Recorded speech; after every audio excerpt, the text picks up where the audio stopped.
जिंदगी में कुछ चीजें हमारे हाथ में नहीं होती और ना चाहते हुए हमें कुछ चीजों को एक्सेप्ट करना होता है और उन्हीं के साथ अपनी जिंदगी को आगे बढ़ाना होता है। जैसे दुख, तकलीफ, चिंताएं, ये सब कोई नहीं चाहता। अगर ये सब हमारे हाथ में होता तो हम इसको कब का चेंज कर चुके होते। एक चीज हमेशा याद रखना, जिंदगी कोई पेन ड्राइव नहीं है जिसमें मनपसंद गाने चलाए जाएं।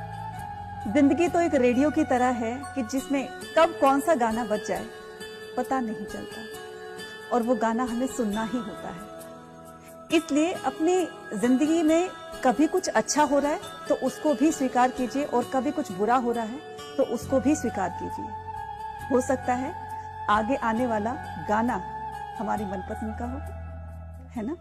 इस बात को सोचकर कभी कमजोर मत पड़ना कि मैं अकेला हूँ, बल्कि इस बात को सोचकर डटे रहना कि मैं अकेला ही काफी हूँ।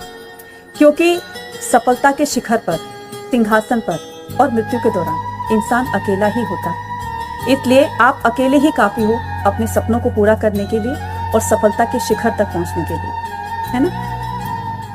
कहते हैं ना कि हमेशा अच्छे कर्म करो, उसका फल भी अच्छा मिलेगा, और वाकई में ये बात सही भी है। एक बार क्या होता है कि एक गरीब व्यक्ति सरसों के तेल का दिया जलाकर गली में रख दिया करता था। इससे आने जाने वालों को बहुत फायदा मिलता था।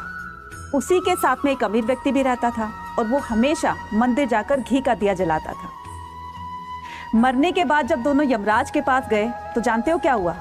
उस गरीब व्यक्ति को ऊंचा स्थान मिला और उस अमीर व्यक्ति को नीचा स्थान मिला।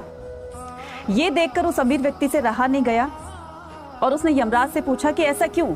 मैं तो मंदिर जाकर हमेशा घी का दिया जलाता था। इस पर यमराज ने कहा कि तुम अपने धन की वजह से तुम अपना कर्म कर रहे थे, तुम अपना पुण्य कमा रहे थे, लेकिन ये पुण्य तुम्हारा उससे कहीं छोटा है जो इस गरीब व्यक्ति ने उस सरसों के तेल से कमाया था। उससे बहुत सारे लोगों को फायदा हुआ। अब तुम ही बताओ, पुण्य किसका ज्यादा हुआ?